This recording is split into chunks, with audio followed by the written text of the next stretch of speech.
Hello everyone, देखिए अब vectors में हम बात करेंगे polygon law of vector addition की। देखो, आपको triangle law of vector addition याद है, ठीक है। उसमें हमने क्या बोला था कि दो वेक्टर का एडिशन होता है, जैसे कि सेम ऑर्डर में होता है, एक ए वेक्टर है, ठीक है, और एक ये हमने मान लिया बी वेक्टर है। सेम ऑर्डर में है क्योंकि एक का टेल दूसरे के हेड से अटैच है, तो इन दोनों के वेक्टर एडिशन में जो इनका रिजल्टेंट बनता था वो इनका अपोजिट ऑर्डर में आता था, ठीक है ना। क्योंकि यहाँ देख लो, ये आपके पास टेल से टेल अटैच हो गई, हेड से हेड, तो ये रिजल्टेंट बनता था इनका। ये क्या था हमारे पास, ए वेक्टर प्लस में बी वेक्टर, याद है।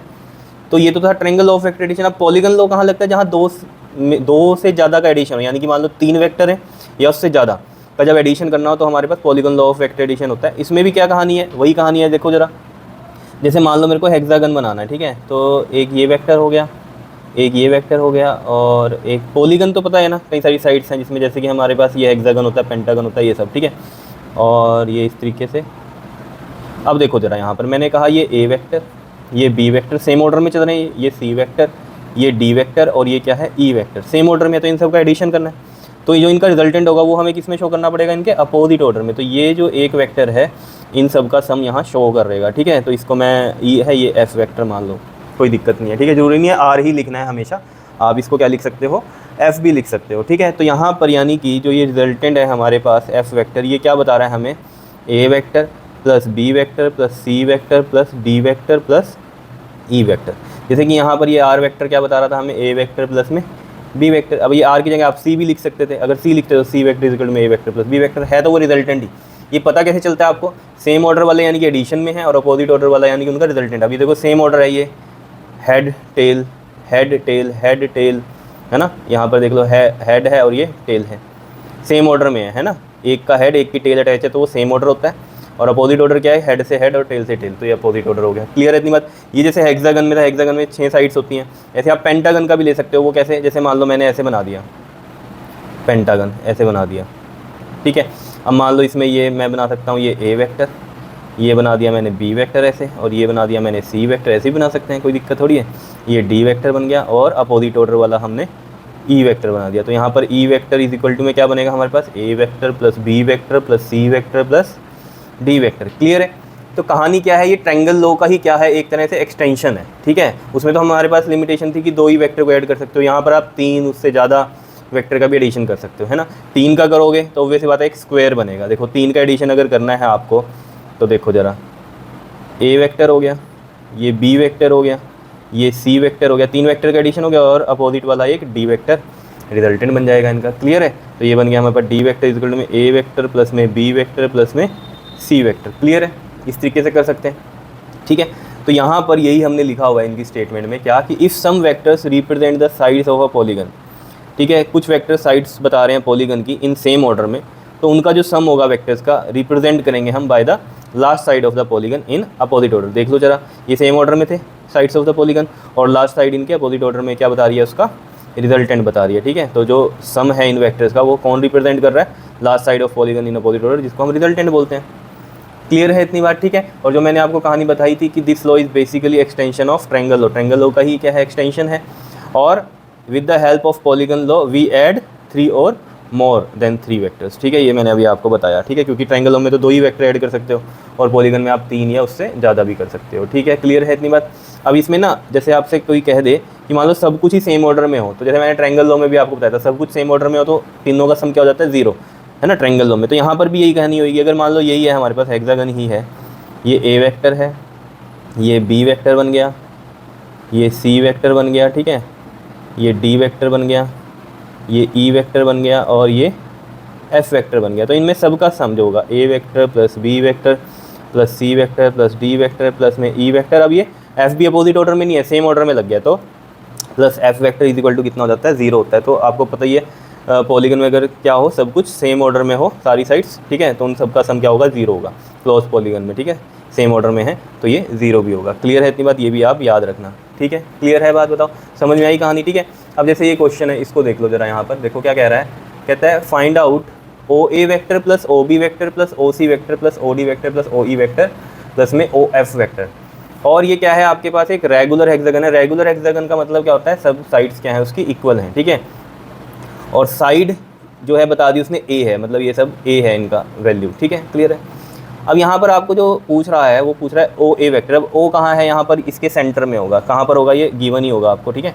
यहाँ ये ओ आपको गिवन है, ठीक है। अब आपसे पूछ रहा है ओ ए वेक्टर, तो ओ ए, ओ से ए, अब देखो ओ ए तो आप ऐसे लाइन बना दोगे ये, ठीक है। लेकिन अब आप ये देखोगे कि जो हेड है इसका वो कहाँ बनाए। अब देखो डायरेक्शन कैसे है, ओ से ए, तो एरो ऐसे बनेगा ओ ए, क्लियर। ओ बी, ओ से बी ऐसे बनेगा ओ बी वेक्टर, क्लियर है इतनी बात।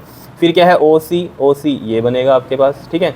फिर ओ डी भी ये बन जाएगा आपके पास ओ डी वेक्टर, ठीक है। और ओ ई ये बन जाएगा, ठीक। और यहाँ से ये वाला क्या बन जाएगा आपके पास, ओ एफ वेक्टर बन जाएगा, क्लियर है। अब हेक्सागन की कहानी को आपको ये समझना है। अगर कोई हेक्सागन आपको गिवन होता है, ठीक है, और वो रेगुलर है, तो ऑब्वियस बात है इसकी साइड सारी क्या है, इक्वल हैं ये, ठीक है। ये सब क्या है, इक्वल हैं, ठीक है। और इसके जो सेंटर से ये जो डिस्टेंस होता है इनका, ये भी क्या हो जाता है बताओ, जो साइड है ना वही इनका डिस्टेंस बन जाता है सेंटर से। जैसे मान लो साइड 4 है, तो ये सेंटर से इनके वर्टिसेस का जो डिस्टेंस होगा ना, जैसे मान लो ये ए है पॉइंट, ये बी है, ये सी है, ये डी है, ये ई है, ये एफ है, तो ओ डी, ओ सी, ओ बी, ओ ए, ये भी सब क्या हो जाएगा, ए हो जाएगा अगर साइड ए है। अगर साइड 4 है तो ये सब भी क्या हो जाएगा, 4 4 4 हो जाएगा। अब ऐसा होता क्यों है वो चीज़ देख लो। देखो यहाँ पर अगर हम एंगल बनाएं, ये पूरा का पूरा कितना होगा 360। अब ये एक एंगल कितना होगा, अब देख लो कितने बन रहे हैं, 1 2 3 4 5 6, तो 360 है टोटल, और उसको 6 से डिवाइड करो तो 60 डिग्री बनता है। तो ये 60 डिग्री का एंगल होगा। यहाँ पर भी ये 60 डिग्री होगा, मतलब सारे 60 60 60 के होंगे, ठीक है। अब ये 60 का है। अब यहाँ पर आपको पता है, अगर नहीं पता तो इसमें इंटीरियर एंगल्स जो होते हैं ना, ये इनका सम जो होता है ना, मतलब ये सब का, ठीक है, इन सब का सम ना 720 डिग्री होता है, याद रखना। तो 6 से डिवाइड करेंगे तो ये 120 डिग्री बनता है। तो ये एक एंगल 120 डिग्री का होगा, और ये इधर वाला 60 डिग्री बनता है। सेम यहाँ पर भी ये 60 डिग्री बनेगा, क्योंकि टोटल 120 है, अगर आपको समझ में आ रहा है तो। बड़ा बड़ा अगर मैं दिखाऊँ तो ये वाला अगर मैं ट्रायंगल ऐसे बना रहा हूँ आपके पास, ठीक है, तो मैं ये बोल रहा हूँ ये भी 60 बन गया, ये भी 60 बन गया, और ये भी 60 बन गया। तो एक इक्विलेटर ट्रायंगल नहीं बन गया। अगर ये इक्विलेटर ट्रायंगल है तो इसकी साइड ए है, तो इनका ये वाला भी तो साइड्स ए ही होंगी। तो उस वजह से ये आपको समझ में आना चाहिए, सब कुछ ए हो जाता है, क्लियर है।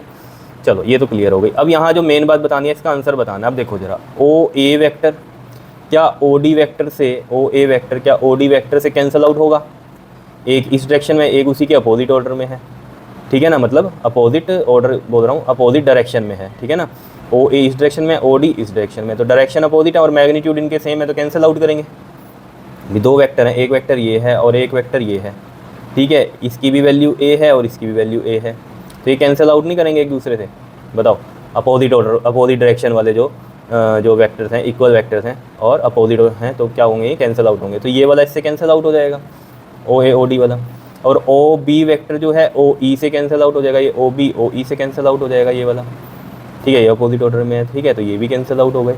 ओ सी वेक्टर जो है आपके पास, ये ओ सी वेक्टर ये ओ एफ वाले से कैंसिल आउट हो जाएगा, ठीक है, ये ओ सी ओ एफ वाले से। तो आंसर क्या रहा, आंसर रहा इसका 0। आ रही है बात समझने, सब कुछ ही कैंसिल आउट हो गया, क्लियर। अब आ जाओ इसमें, ये अच्छा है क्वेश्चन, देखो इसमें थोड़ा सा आपको क्या है ना फंडा क्लियर हो जाएगा इस क्वेश्चन से। देखो कहते हैं एक रेगुलर पेंटागन है, ऑब्वियस बात है रेगुलर है तो मतलब साइड सारी इक्वल है, और साइड उसने बता दी कि ए है इन सब की, ठीक है।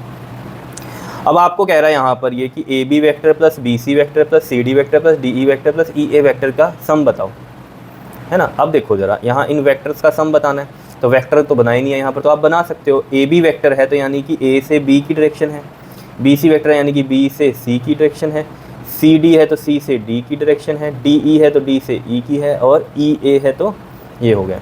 अब ये आपको साफ समझ में आ रहा है कि सब कुछ ही सेम ऑर्डर में लग गया, सब कुछ ही सेम ऑर्डर में लग गया, तो इन सब का सम क्या हो जाएगा, 0 हो जाएगा, क्लियर है बात। तो आंसर क्या होगा इसका, 0 होगा, क्लियर, ठीक है। नेक्स्ट देखो क्या कहता है, नेक्स्ट में ए बी वैक्टर का मैग्नीट्यूड। अब ए बी वैक्टर क्या है, ये वाला है, और मैग्नीट्यूड क्या है इसका, जो साइड की वैल्यू, साइड कितनी है, ए है, तो मैग्नीट्यूड ये है इनका सबका, क्लियर है इतनी बात। बताओ, तो ए बी वैक्टर का मैग्नीट्यूड कितना हो गया, ए, तो मैं लिखूंगा यहाँ ए। बी सी का भी कितना हो गया, ए, मैग्नीट्यूड ही पूछ रहा है वो, सी डी का भी ए, डी ई का भी ए, और ई ए वैक्टर का जो मैग्नीट्यूड है वो भी कितना है, ए है। तो कितना बन गया ये, 1 2 3 4 5, 5 ए। तो यहाँ पर जो एन ए है वैल्यू वो कितनी बन गई, 5 ए। तो एन की वैल्यू कितनी है यहाँ पर, 5 है, एन की वैल्यू कितनी हो गई, 5 हो गई, क्लियर है। देखो जी, अब थर्ड पार्ट की बात समझ लो। यहाँ पर इन सभी वेक्टर्स का सम का मैग्नीट्यूड, मतलब जो ये था ऊपर फर्स्ट वाला, है ना, यही था हमारा वेक्टर सम, ये भी वेक्टर सम था, उसके मैग्नीट्यूड की बात कर रहा है। और ये इसको ये मत समझ लेना, ये वाला अलग है, सेकंड में क्या है, इंडिविजुअल वेक्टर के मैग्नीट्यूड का सम था, तो वो तो भी ज़्यादा 5a होगा। लेकिन यहाँ पर जो वेक्टर सम आया है हमारे पास, उसका मैग्नीट्यूड पूछ रहा है इसमें कहानी में, है ना, सबको देख लो ऐड कर रखा है, फिर मैग्नीट्यूड के लिए मोड लगाया हुआ है। तो ये जैसे हम करते थे ना कि ये तो हो गई वैल्यू क्या, रिजल्टेंट की, है ना, तो रिजल्टेंट के मैग्नीट्यूड की बात बताओ अब आप। रिजल्टेंट, अब अगर रिजल्टेंट वेक्टर ही ज़ीरो आ रहा है, इन सब का सम ज़ीरो है, तो रिजल्टेंट वेक्टर का मैग्नीट्यूड भी क्या होगा, ज़ीरो ही होगा ना। क्या होगा बताओ, ज़ीरो होगा। तो यहाँ पर एन ए की वैल्यू पूछ रहे हैं, तो obvious सी बात है एन ए क्या होगा हमारे पास, ज़ीरो ए, तो एन कितना होगा यहाँ पर, ज़ीरो होगा। क्लियर है इतनी बात या नहीं, बता दो, आ रही है बात समझ में, क्योंकि ये जो है कहानी यही वाली है। अब इसका आंसर ही ज़ीरो है, तो इसका मैग्नीट्यूड भी क्या होगा, ज़ीरो ही होगा ना। ठीक है, नेक्स्ट देखो, नेक्स्ट अच्छा है, देखो कहता है A B vector plus B C vector plus C D vector plus D E vector plus A E vector. देखो A B vector plus B C vector plus C D vector plus D E vector plus, अब E ए नहीं है, ए ई है, तो ए ई के लिए मैं क्या करूँगा, यहाँ पर ये ना बना के ए ई ऐसे बनाऊँगा। आ रही है बात समझ में या नहीं।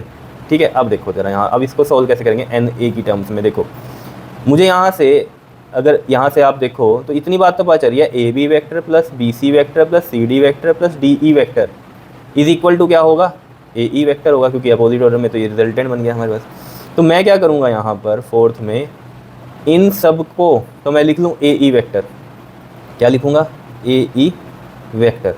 ठीक है, मोड में और ये सब, ठीक है, प्लस ये वाला ए ई वैक्टर भी गिवन है हमें, ए ई वैक्टर भी गिवन है। ठीक है, और ये कितना हो गया, ए ई टू ए ई वैक्टर हो गया। आ रही है बात समझ में कैसे किया है भाई, इनका सम ये ए ई वैक्टर बन गया हमारे पास, और एक ए ई और दिया हुआ है यहाँ पर, तो इनका सम लिख दिया मैंने ये ए ई वैक्टर, और इसमें ऐड होगा तो ये टू ए ई वैक्टर बन जाएगा, क्योंकि हमसे एन ए की वैल्यू पूछी है।